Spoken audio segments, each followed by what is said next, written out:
தமிழ்நாடு வாக்காளர் பட்டியலில் வெளிமாநிலத்தவர் வந்து அதிகமாக வரக்கூடிய வாய்ப்பு இருக்கு அப்படிங்கிற மாதிரி விமர்சனம் போயிட்டு இருக்கு. கிட்டத்தட்ட பீகாரை சேர்ந்தவங்க ஒரு 7 லட்சம் பேர்கிட்ட வந்து வரதுக்கான வாய்ப்பு இருக்கு அப்படின்னு சொல்றாங்க. அது வந்து தேர்தல் ஆணையத்தில் அதற்கான தகுந்த முறையீடுகளை நாங்கள் எடுத்து வைப்போம். யாரும் எங்கே வாக்களிக்க வேண்டும் என்கின்ற உரிமைகளும் இருக்கின்றன. எனவே இதற்காண்டி வாக்காளர்களை இறக்குமதி செய்கின்றதை நிச்சயமாக தமிழ்நாடு ஏற்றுக்கொள்ளாது.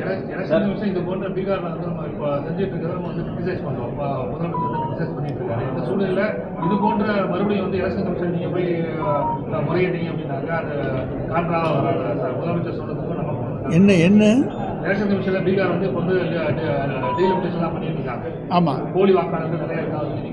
ஆமாம், இந்த நிலையில நம்ம வந்து அதை வந்து கிரிட்டிசைஸ் பண்ணோம். இந்த மாதிரி பண்ணக்கூடாதுன்னு சொல்லி முதலமைச்சர் வந்து கிரிட்டிசைஸ் பண்ணியிருக்காரு. சார், போலி வாக்காளர்கள் அங்கே வந்து வெளி மாநிலத்தவர் இல்லை, வெளிநாட்டவர்கள் கூட கொண்டு வந்து சேர்த்துருக்காங்கன்னு சொல்லி குற்றச்சாட்டுகள்லாம் வருது. அங்கே ஆதார் கார்டை இல்லாதவங்கெல்லாம் வந்திருக்காங்கன்னு வருது. அப்புறம் சில இதில் ஓட்டர் ஐடியே இல்லை, ஆதார் கார்டை வச்சு ஓட்டு போடலாம்னு வருது. இப்படி பல்வேறு குழப்படிகள் பீகாரில் வருது. ஆனால் இங்கே நீங்கள் கேட்குறது பீகார் மாநிலத்திலிருந்து இடம்பெயர்ந்து இங்கே வந்திருக்கக்கூடிய ஒரு 7 லட்சம் பேர் அவங்களுக்கு இங்கே வாக்குரிமை கொடுத்தால் என்ன ஆகும் என்பதுதான். தமிழ்நாட்டு வாக்காளர்களுடைய மனநிலை வேறு, பீகார் மாநில வாக்காளர்களுடைய மனநிலை என்பது வேறாக இருக்கக்கூடிய சூழ்நிலை உண்டு. எனவே அதை பற்றி அந்த நேரத்தில் எங்களுடைய முதலமைச்சர் அவர்கள் தேர்தல் ஆணையத்துடைய கவனத்துக்கு எங்களுடைய கட்சி கொண்டு செல்லும்.